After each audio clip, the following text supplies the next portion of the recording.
When someone tells me what you just said, my question is really simple. Now, do you understand why it's so easy to close $200 million in a year? I do. Yeah. Dude, and you say that to somebody, hey, what'd you close last year?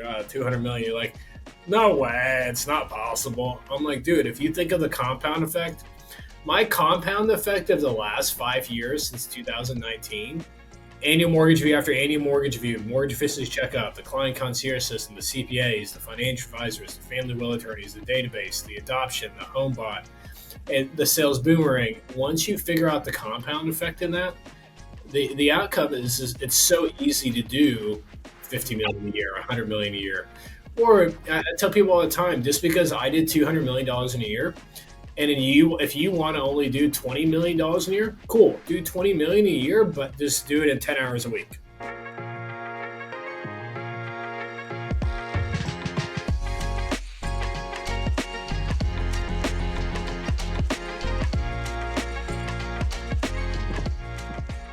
Hey guys, Wally Elibiary. All right, so what is 24/7 mindset? Most times when you hear 24/7, you're thinking what? 24 hours a day, 7 days a week, just grinding, hustling. I learned over time, a 24-year career in mortgage and multiple other businesses that I own is, unfortunately, you'll get burnt out. I became an absent father, I became an absent husband, and I became a poor business leader because I was trying to work 24 hours a day, 7 days a week, trying to build a business, maintain a business. When I learned how to work smarter, not just harder, by doing things the best way it could be done, instead of just simply doing my best, I learned how to work only 24 hours a week, 7 months a year, while I got paid from the business residually 24 hours a day, 7 days a week. You can do the same. Welcome to the show. Gianni Cerretani. That is a super cool name. First of all, where did that start? Where is that from? You want to know the origination point of that name? Yeah, I mean, it's fascinating. Yeah, I was fascinating to learn about it too. My dad was Italian, and obviously, and I guess they were having trouble finding names. And going through the credits of the Godfather movie, there was an actor with the name Gianni, and they thought that was really cool. So they wanted their kids to have names that obviously stood out. They did a good job. Is that where the mortgage Godfather came from?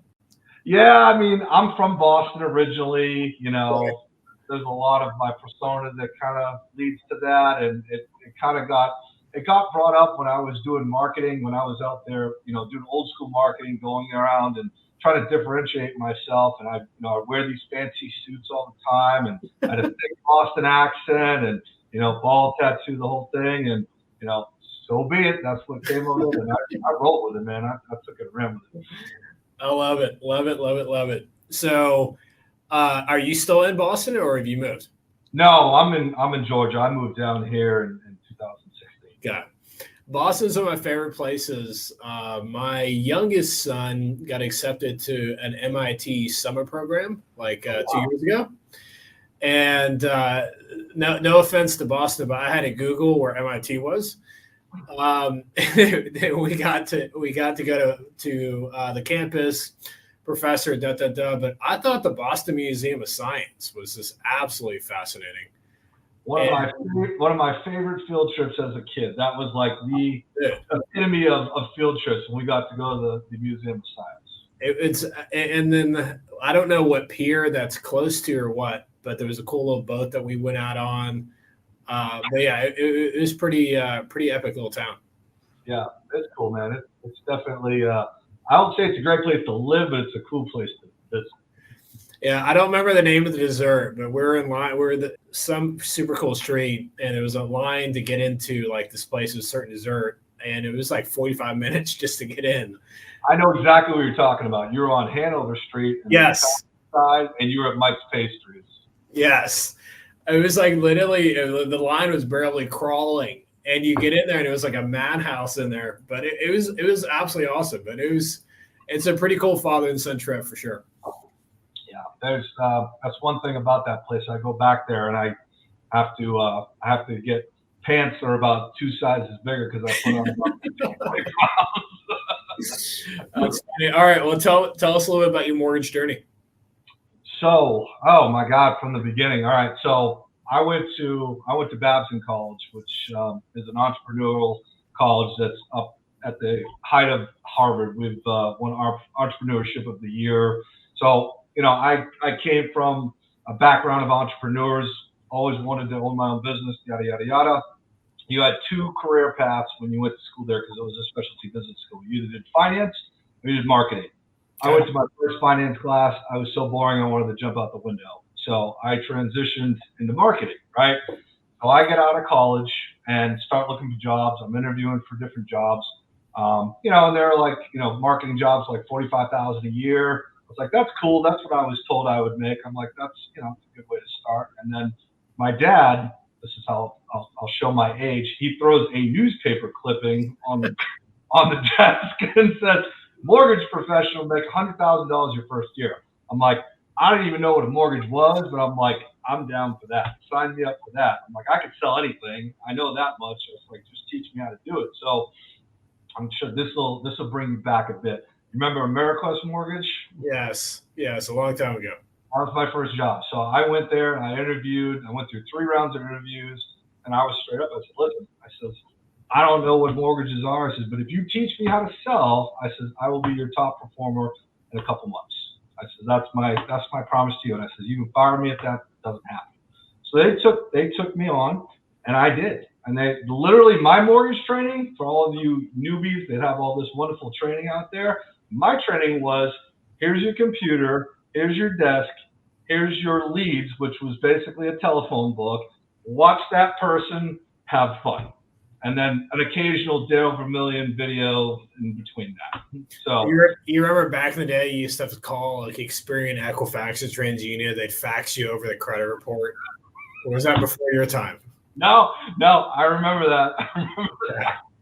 So what year did you start? 2003. Okay, I was 1999.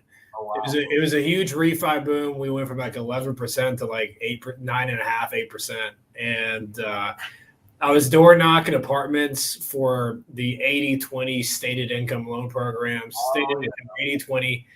It was so silly, dude. It was 80-20 stated income down to 580 credit score. We could do those all day, every day. And when I was done door knocking apartments for those 100% financing options, then I'd go to door knock houses for cash out loans. And but I mean, I remember the first month I was 19 years old, and I think by the third month I was doing over $1 million a month with an average loan amount of $186,000. Wow. Yeah, fun times though. Yeah, that's a lot of character. Oh, definitely. Yeah, I mean, I was AmeriQuest was a call center, just like anything else. It was a refi shop. I wasn't doing purchases. It was all refis. And, you made 350 phone calls a day. And it was just like, churn and burn. That was it. Yeah. Yeah. Well, so catch you up to speed then. All right. So AmeriQuest, and where do we go from there, or how'd that come about? What? So, I was making good money. I became their top sales professional within 2 months. And I'm looking at the paycheck. I'm like, oh, this is cool. $10,000. Never seen that kind of money in my life. And then I'm like, what's that number? And it was like $60,000, $70,000. That was the total commission that I had made the company. I'm like, why am I not making more of that, right? And then another guy in my office who was more experienced, and he's like, yeah. He says, they're robbing you blind. He says, we need to go be brokers. I said, okay, cool. I said, what does that mean, right? So he started teaching me about, broker world. We branched off and did our own thing. And I established, we had this kind of whale of a referral partner. We linked up with this high-end commercial real estate attorney. And he had all these high-end CEO clients that were all over the country. This is for licensing, of course, loans everywhere. And we do 2 or 3 loans a month.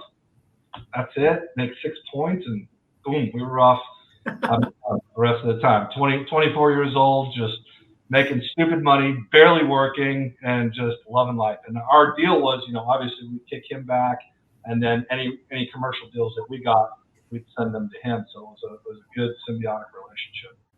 So that was great. And then the dreaded 2006, 2008 situation happened. I started getting into investing, started flipping homes and doing that whole thing, and got it's kind of a crazy story. We partnered up with a builder. He was a high-end builder, and we had built a partnership where we had taken on two properties. One was an old Victorian home, beautiful property. It was zoned for commercial and residential, and we were gonna turn it into condos. And then he had a piece of land. There was an older property, older home on it. We were gonna demolish it and build a $4 million property on it. And then come to find out, the builder who was supposed to front all the build costs, I was covering all the mortgage financing costs and all that stuff and holding mortgage notes. He was in the middle of a really bad divorce situation. And one day my partner calls me. He's like, you need to turn on the news. And I'm like, why? He's like, just do it. So I turn on the news, local builder under investigation for arson. I was like, oh my God. He went and burnt down. He had like 4 spec homes, and he burned them down because he lost in the marriage, in the divorce trial, and he was going to have to turn over those assets. And then he went on the land. So I'm stuck holding all these mortgage notes. Our branch just got shut down. I got $2 million of mortgage notes, no money to pay for them. It's like complete implosion. So I just gotten engaged to my wife, who I'm still married to this day, and she lived in Georgia. We met online, and she was going to move up here or up to Boston. And I said, you know what? I need a fresh start. So I literally picked up, got out of Boston, moved down to Georgia, started over from scratch. Didn't know anybody, had to completely rebuild a business model, went right back into doing the same thing I did when I started, which was refis, which was awful, obviously, during 2008, 2009. Clawed my way out of it, finally got to a point in 2009 where I was like, I am tired of letting rates dictate my business. And I said, I'm going to go out and build my own book of business, and I'm going to turn it into a purchase business. And this was during a mini refi boom, if you remember, during that little period of time. And everybody's looking at me like I'm, completely lost my mind. Instead of going out and just focusing on refis, I was going out to chambers of commerce and, real estate, foundations, all these different places to go and start developing a book of business. And yeah, did I lose money that year? Of course. But I said, the difference between here and now is that I will still be here in 5 years and you won't. And that's exactly what happened. It's the best decision I ever made. And then I just started going that direction, and eventually got into my own got into my own path, and just started really blossoming. Once I got to a company that really was there to support me operationally and whatnot, my volume started growing, started becoming a top producer, and the rest is history.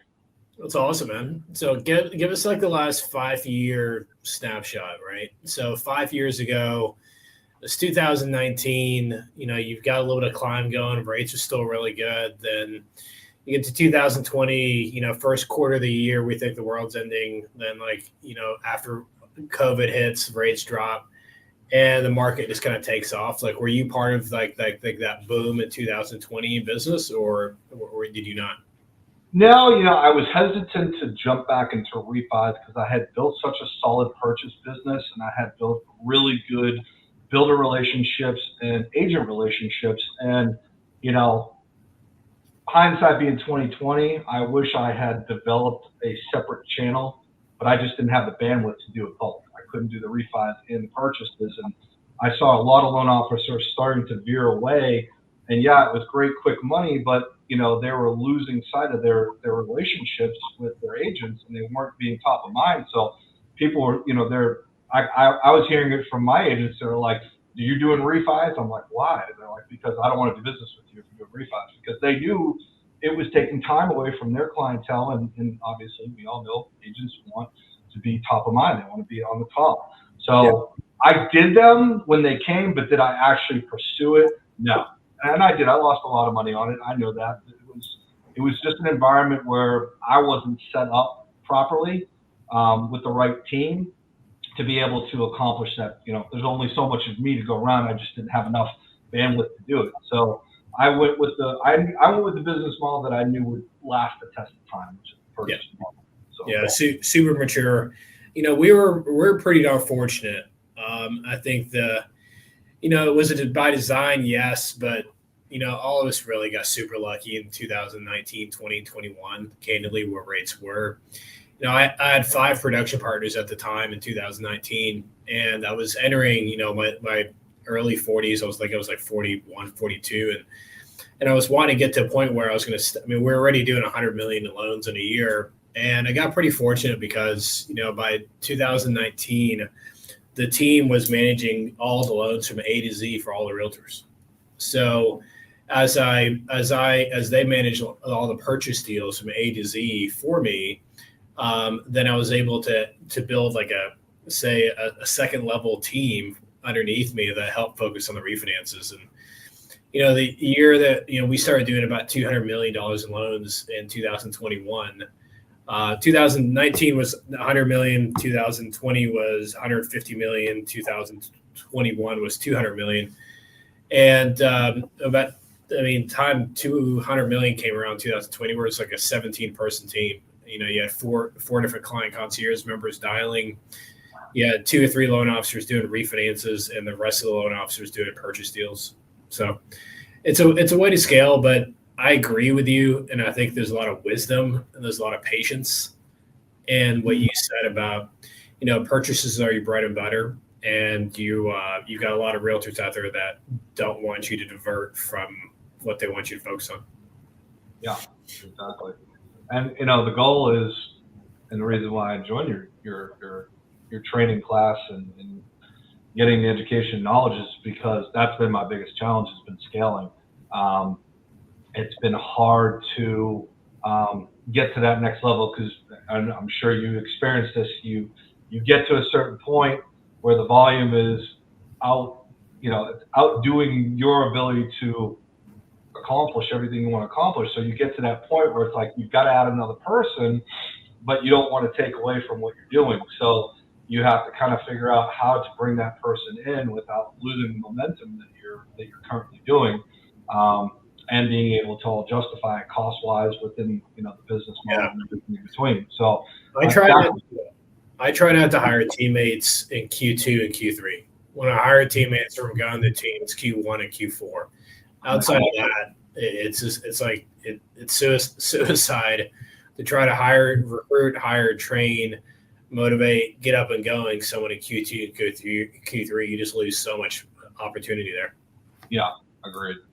So, all right. So tell me about, what was the first time you heard about 24/7 mindset? Like how'd you first hear about me or the book or the academy, or how did all this start for you?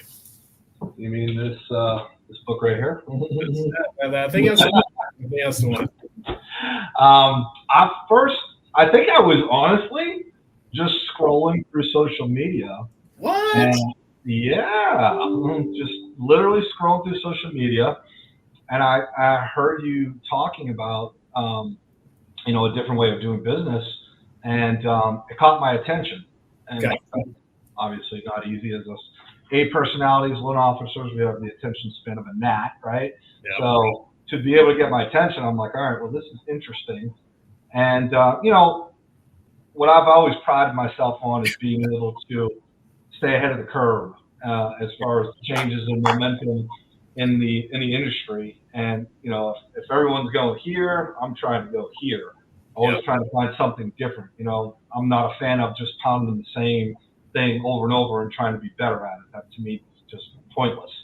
So I've always been a big fan of trying to find different, unique ways to do business. And when I heard you speaking about your philosophy, your business model, I said, this is phenomenal, because I can really implement this. And I had, after that refi boom, it kind of made me think to myself, like, I am not doing a good job of managing my database. I'm like, we're great at getting a client done. We do great customer service. We get great customer service, and then it's just like done. And then we lose the relationship. And I'm like, I am losing so much business by not keeping engaged and bringing value to my existing book of business, which is in the thousands. I've been in the business, a long time. I've lost clients, obviously, through moves and going through different companies and stuff. But, I've got a huge database of clientele, and I would say 99% of them are raving fans. Like, what am I doing wrong, right? So when I heard this on the internet, I'm like, I need to learn more. I need to hear more about what this all involves, and that's when I think I joined. You had a free webinar, and that was it, man. I was sold after that. So awesome to hear, and I'll definitely let the Facebook ads person know that. They work. But I guess so. Let's kind of unravel that. Like, you might be just unique, but were you always looking for a different way to do business, or what got you off the hamster wheel of realtors? Man, I'll tell you what. It's a tiered answer. So throughout 2018 and we'll call it 2022, I ended up landing this whale of a builder account, $60 million builder account by itself, right? I mean, it was an absolute whale. And I always told myself I was never going to let myself get to the point where all my business was coming from one place, but it happened. And it was a beast of an account, and it took up all my time. And then they got too big, and they ended up selling to a bigger company, and they wanted to get in the mortgage business. And it was bye-bye preferred lender. We don't need you anymore. So I went from $60 million producer to nothing because I had ignored all the other relationships because I had to invest all my time into that. So I had to go back and rebuild the business again. And same thing happened. I ended up it was just like luck of the draw. I got added to another builder account. They weren't as big, but big enough. And the lenders on the account were not doing a good job. So it was easy. I came in and cleaned up and took over like 75% of the market share and doing great again, business back up. And I was like, I don't like this. I don't want to do this. But I was like, the money's coming, right? It's coming. And then they changed sales, VPs of sales, and they cut me out. It had nothing to do with what my performance was, but she had a connection with another mortgage company. That other company wanted me off the account because they knew what I could do. So they kicked me off the account. So I went again from another $40-50 million builder account to back to nothing. At least at that point, I had other things, but then I said to myself, no more of this. I said, I'm not going to invest that kind of time into anything. And I've got some pretty big builders right now, but I did a good job of diversifying my business model. But I'll be honest with you, it's exhausting, having to kiss realtors behind and do the builder thing, and it's exhausting. I'm 44 years old. I've been doing this for 22 years. It gets to a point where it's like enough is enough. Like I know my worth and I know what I can do, and having to beg for things, it just was at the point where I'm just like, there's got to be a better way. And I wanted to. In my mind, I was like, I know there's a better way to go direct to consumer where I can control the outcome because we really hold all the power and financing, end of things. They can't buy a home. I don't care how good your realtor is. If they don't have the financing, they're not going to buy a home. So we are the point, the origination point, or should be. It's just reverse, right? When I think of buying a home, I go to Zillow. I go online. I start looking at homes. I've always wanted to have a way to change that narrative where the financing is the first person I go to. So I just didn't know how to do it, just didn't know how to do it. And when I saw your system, I was like, here's the way. This is the way. And this is how I will bring value. And now I don't have to beg for business. Now I'm allowing you to be a part of my business because of what I'm bringing to you. I'm bringing value to you, not just because of me begging for your business, but I'm going to make you business. I'm going to set a new channel of business for you. I'm going to bring more value to your already existing clientele. Well, okay, so we launched in January. Right now it's end of March. So we're 90 days in. Okay. So we're going to go down a path of what'd you do really well that you had some successes with? Next question is going to be what'd you do poorly? And if you had to do it all over again and go back 90 days ago, what would you have done differently? So Okay. let's begin with what'd you do well? You joined the academy first week of January, and what'd you do well from there, like the last 3 months or so? So what I've done well, I think the biggest thing with any education or new system is implementation. If you don't implement right away, and you said that, right? And I heard that if you don't implement right away, then it's all for nothing. Sounds great, looks great, but if you don't go after it and do it, then it's not going to really resonate. And I'm not afraid to do things wrong. That's part of being successful. You got to fail. You got to at least try and start. So I started, in my head, it was almost like I didn't really know. There was so much information and there was so many different paths I could go down. And then when you said focus on one channel, then I was like, okay, that's what I'm going to do. I'm like, where do I think I can find, the best value? And I started with the financial planner aspect. And it just so happened that I ended up, coming into a unique niche of financial planners. As I told you, I connected with a financial planner that I had done business with in the past. So it was a good opportunity to reconnect with her. And then in discovery of our conversation, finding out that she specializes in divorce assets. So it started the wheels turning. I'm like, wow, I says we can actually develop niches within the financial planner market. And then I started thinking out loud because I do a lot of loans with heroes. I'm one of the top Homes for Heroes professionals in the country. So I do a lot with law enforcement, firefighters, first responders, military, educators, and healthcare professionals. Like, I need to find financial planners that specialize or have niches in these areas. And if I don't, then we're going to go create it. So it just started like it. I took your idea and I applied it to my business model and I ran with it. And it's been amazing just making those phone calls. And I honestly, I'll be honest with you, I haven't done enough to where I consider I'm even doing 50% of what I can do just because of, everything. But just touching my toes in the water, it's been a success, a huge success. When someone tells me what you just said, I said, my question is really simple. Now, do you understand why it's so easy to close $200 million in a year? I do. Dude, Yeah.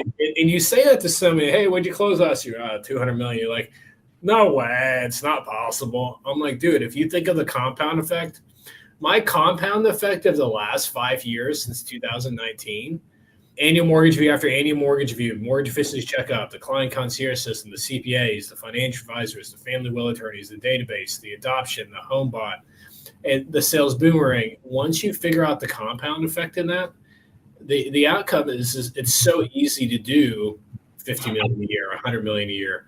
Or I tell people all the time, just because I did $200 million in a year, and if you want to only do $20 million a year, cool, do 20 million a year, but just do it in 10 hours a week. Right. You don't need 40 hours a week with a banging your head against the wall to do 20 million a year. That's like, there's completely not necessary. So let's shift it. Okay. So that's what you've done well for the last your first 90 days in the academy. So it sounds like awareness and implementation. Those two things. Yep. Now let's go to the next one of what do you feel like you've done poorly the first 90 days of being in the academy? I think what I've done poorly at is not being organized enough to where I think I could have maximized getting right out the gate. Okay. That's my biggest challenge, period, is time management with just blocking off.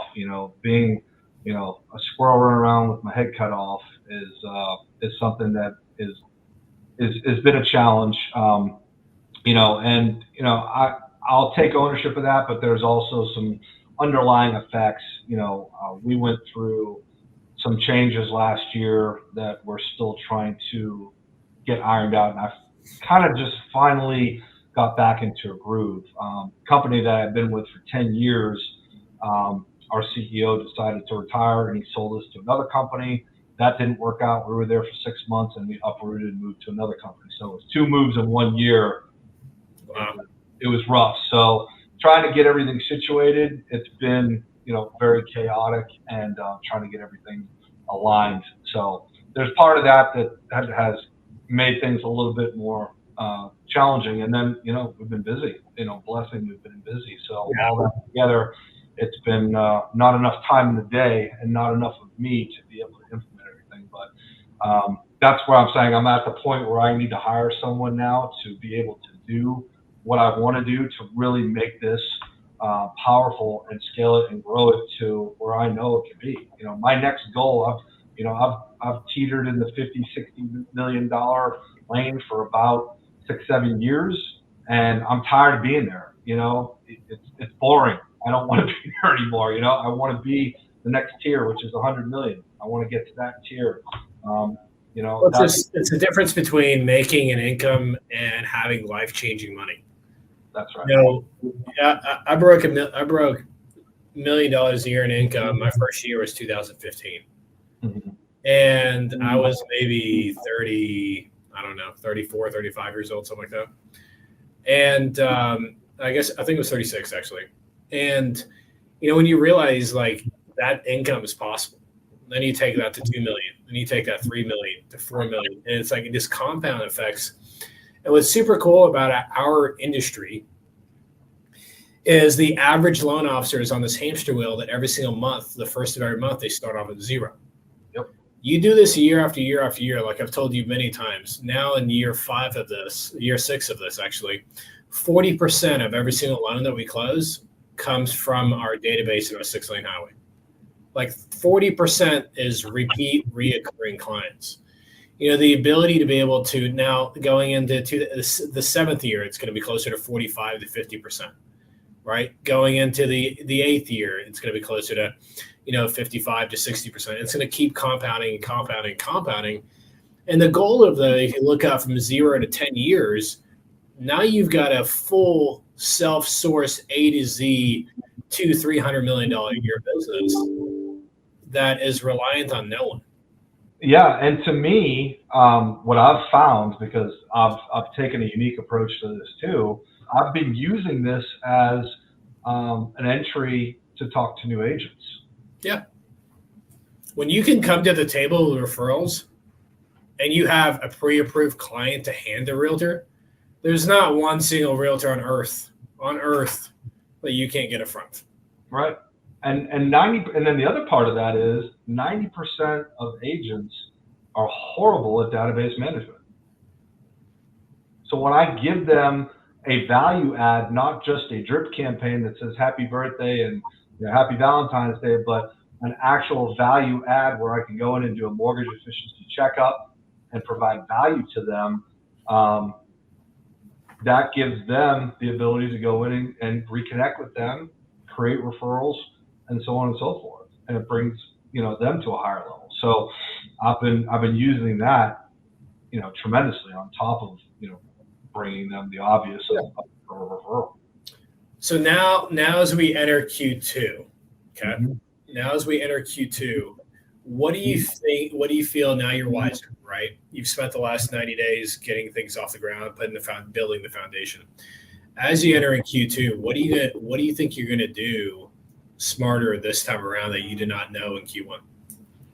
So this time around, we're really honing what I'm working towards right now, because I don't have the bodies to make the phone calls. I'm actually looking at reconnecting with a company that I used to work with, and they did a lot of follow-up calls for me just so I can expand that dialing out feature so they can set up more appointments for me. And I'm trying to scale. That's the biggest thing. And then make this a integral part of the process going forward, not only on our existing clientele, but going back and making those tough phone calls to my old database saying, hey, like you said, I am so sorry. I closed your loan. We did a great job. And then I forgot about you. So I can go back and reconnect with them. What's baffling to me, what is beyond baffling, I don't know if it's a good thing or a bad thing. It's just honest, man. It is straight up just honest as I can be. You made me laugh. You made me laugh when you said that because I'm an honest person. I'm direct. I got no problem. Well, here's what I don't comprehend. I don't understand why it's so difficult to go up to someone and say, "Hey, man, I screwed up. This is how I screwed up." Right. It's like you talk to these loan officers or you talk to these realtors, even like, what do you say? Do you have a script? I'm like, you just say you screwed up. You just said you flat out sucked. You messed up. You screwed up. And no one's going to be like, oh, yeah, you're horrible. Oh, you're horrible. No one's going to say that. There's no humor. It's just own it, apologize, and go do better. That's all you've got to do. I've done it a few times, and honestly, it's powerful. Most of them are just like, no, you didn't do anything wrong. Like, they're just, it's so disarming that it becomes a great opener, and it ends up being powerful. Got it. All right. So now the question comes to me, meaning that the coaching is new to me. Okay. I've been a loan officer for 25 years now. This coaching, mentoring, leading, being an author, speaker, blah, blah, blah. It's just new to me. So what do you feel? Have you seen an improvement at all from the first class I taught first week of January to now? Or where do you feel I can improve empowering you as an Academy member? That's a good question. I honestly think you're doing a great job. I mean, that's a true statement. From coachings that I've seen and done, your content is direct, and I like how you're not all over the place. Like you have one clear message per class that we focus on. I like the fact that we start out with wins because that's important. Like I get excited to get to class to talk about my wins, and I like hearing other people winning because it's exciting, and I know you love it because it's obviously showing that it works, right? Because you know it works. So I like the structure. Honestly, it's very easy to follow. I take my notes, I listen to what you have to say, and then I go back and I apply it. So to me, it's totally, it's palatable. I can't honestly make any criticisms because it's working and it speaks to me, and I'm following it. So I honestly just keep doing what you're doing and just. A mentor of mine once said, when I was telling him I was going to bring to life the 6-lane highway, I was going to bring to life 24/7 mindset. This has been a dream of mine since 2015, 2016. Like I've got these whiteboards in my house and all these drawings and paintings that was in my head and how I could bring this to life and what I could do and how impact. And it's cool to see that brought to life 10 years later. But one thing he said that's always been haunting me was, Wally, you're a unicorn and no one else can bring this to life. And I said, dude, I am like the furthest thing from a unicorn. My special power is I'm so stupid that I don't quit. You want to hear my superhero power? I keep banging my head against the wall until it broke. I mean, I'm just going to keep going until it's like the Woody Woodpecker of like mortgage, but it's, and that's like my superpower is not quitting. But over time, I learned how to do it better, how to do it smarter, and I've documented as my journey.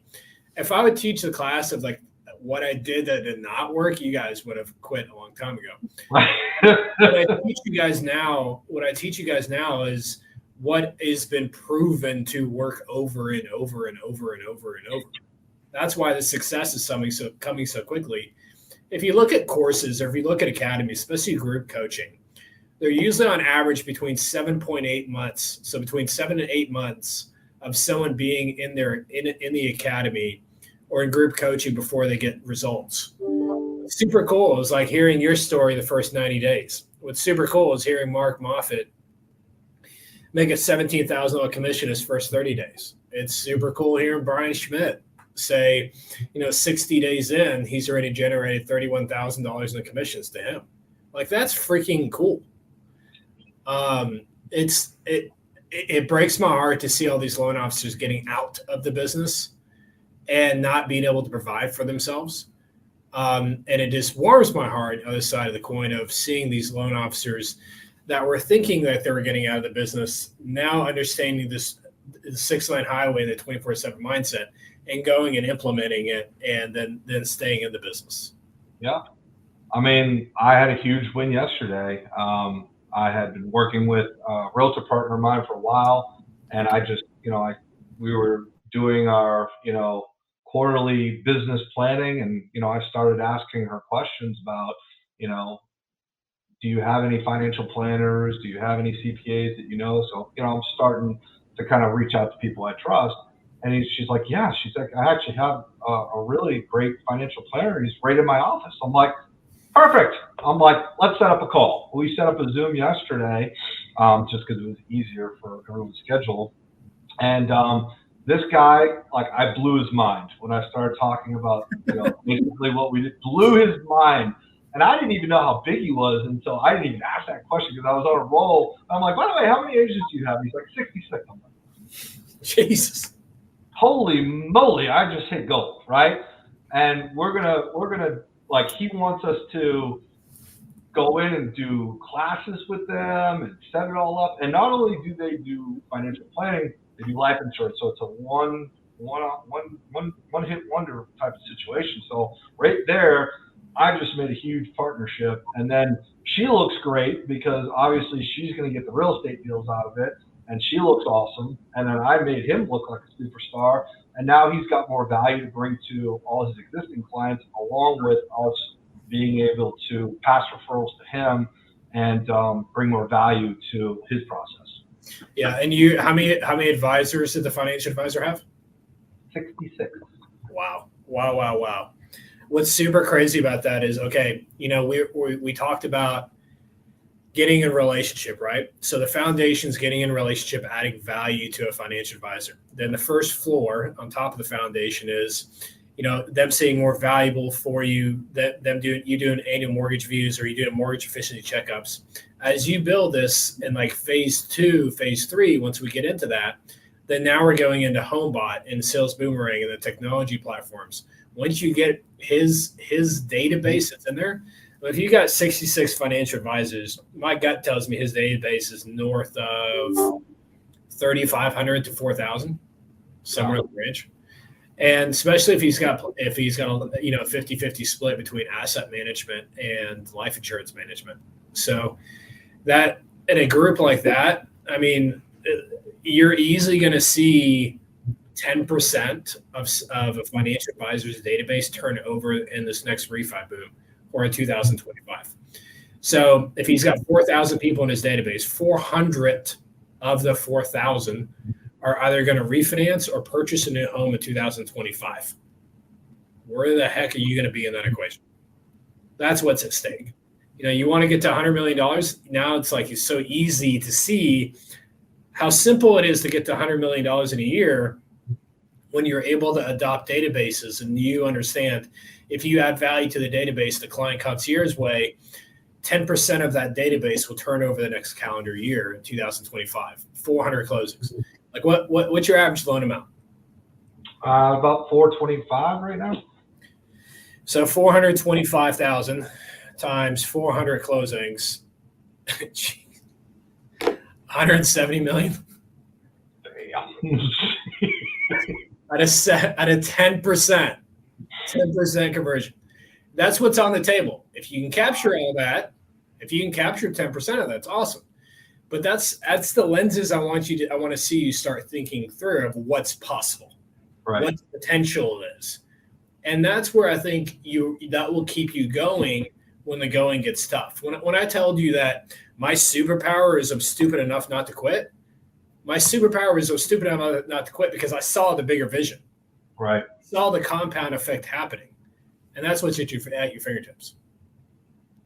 Well, and there's a lot to be said about the timing too. Like you, I'm a victim of my own schedule. And not getting enough time to my family, my overall, just health. I had to take a step back in 2021. It was into 2022. I got really sick with COVID. I was in the hospital for 30 days in the ICU with a 10% chance of living, and I made it out. Yeah, I made it out, and my health has never been right, but it was a wake up call, to say the least. Like, here I am, 24/7, a days a week, every day, working, and then I'm looking at my life, and I'm like, okay, great, we make great money, but there's no value. Like, you don't do anything except work. You don't have friends. You don't really have a great relationship with your wife because you're too busy working. And in my head, I'm like, well, I'm providing a great life, but I'm not there to live it. Same as you. So I'm just, this is why this even spoke even more on a higher level to me, because I want to find a way to be able to get my time back and do it where I can still bring in the same amount of money or more, but I can remove that time issue, which is creating, a quality of life issue for me. And that's huge, as I'm 44 years old. I'm not going any other direction. I'm getting older, right? I'm just a hair older than you. I'm 45. I'll be 46 in November. When you realize that you're on the second half of the sand, and it's like it's dripping, and you're on the second half of the life cycle, you understand time is like of the essence. So, all right, as we're wrapping up, closing thoughts. So you're going to be a massive inspiration to a lot of loan officers that unfortunately don't have hope. And you're going to be a massive inspiration around being able to, being brave enough to understand the 6-lane highway or understand the client concierge system. And then how do you bring that to life and implementing that? So if there's anybody like on the fence, or anybody that is, have the same challenges you had previously, like, what's your advice to them, and what's a voice of encouragement you give them? Well, I'll say the old Wayne Gretzky saying, you miss 100% of the shots you don't take, right? So if you don't try, then you're never going to know whether it's going to be successful or not. So to me, the value that this brings to the cost and what you usually would spend to get something of this magnitude is the percentages of failure are just, it's not even a thing. So to me, if you want to survive in this business, I think we're seeing a pretty big paradigm shift between what's happening with realtors and what's happening with our environment. This is the opportunity that is right there in front of your face, and it's really not hard. It takes a lot of work to implement it, but it's really easy if you just listen and implement. So to me, it's not even a matter of can you do it? Are you willing to at least try? Yeah. Right. And that's the biggest thing. I think most people's hurdle is the fear of failure and just the fear of trying something new. And that, I think, is what holds most people back. So if you can get over that and just try and give yourself 90 days to try something different, I don't think that there's one person that can't do this. It's just a matter of being able to, believe that you can. For me, when I saw this, I was like, I don't know what he's talking about, but I like it and I want to learn about it, right? So show me how to do it. And then, it was just a matter of, putting it into play. And what I like about your system, and I think it's really important for most people, is that it's real life application. You bring to life the call with the financial planner. You bring to life the mortgage efficiency checkup. It's not just talked about. And that's one thing that I would love to see more of, is more of those hands-on types of situations, because it's real life application. But to me, it's, get out of your own way. I think most people's problem is themselves, and just the doubt right out the gate. Because if you're struggling obviously in this business right now, it's hard, right? How am I going to spend money when I'm not making money, right? I think that's the biggest challenge. But sometimes when you make an investment in yourself to try something different, it's amazing what can change. And by doing that, you're building, you're building confidence within yourself to go out and try something different. And when you succeed at it, it may elevate you to a business platform that you've never been at. And you have to think positively about it. You have to go out, you have to go into it with a mindset of this will work. That's what I did. I'm like, this is going to work. I'm going to change my narrative. I am not going to be a slave to my business partners anymore. Brilliant. Absolutely brilliant. All right. Well, I think that the biggest thing through all this is you believed in yourself and you believe that you're worthy enough to try. And, that's where, if you're a loan officer and you're listening to this and you're on the fence on it, I think the biggest, one of my favorite quotes that's really transcended my life is the Zig Ziglar quote. And Zig Ziglar is a motivational speaker. He said that you don't have to be great to start, but you have to start to be great. You don't have to be great to start, but you have to start to be great. And the biggest thing is believing in yourself. So if there's somebody, the contact information will be below. 24/7 Mindset Academy, and hopefully we'll see you guys in the next class. But man, I really appreciate your time, and it's definitely super valuable, and I don't take it lightly. So if there's anything else I can do to help, please let me know. Oh, I will definitely be knocking on your door many a times as this thing grows. But I appreciate you knocking your head against the wall to bring it to life, because I promise you it's huge and it's life-changing. It's life-changing for me, and I appreciate you more than you can imagine. So thank you for all your hard work and bringing your, gifts. I do think it's a gift to us loan officers, so we can change the way we do business. Because I do. I feel like this is a huge shift that's happening in our business, and you're spearheading it. Perfect. All right, brother. Well, I appreciate you, and I'll see you. I'll see you in class next. All right, brother. So thank you so much for listening today. It means a lot you took time out of your day. I don't take that lightly. Understand very clearly that you're very busy. With that being said, if you want to continue your journey and learn more about 24/7 Mindset, if you're on Facebook, which I'm going to guess you are, then go to 24/7 Mindset on Facebook and join the private community. I do coaching tips on there on a daily basis, so from scripts on there to systems on there, models, and the ability to be able to grow and scale a business while you have a quality of life. Hope to see you there.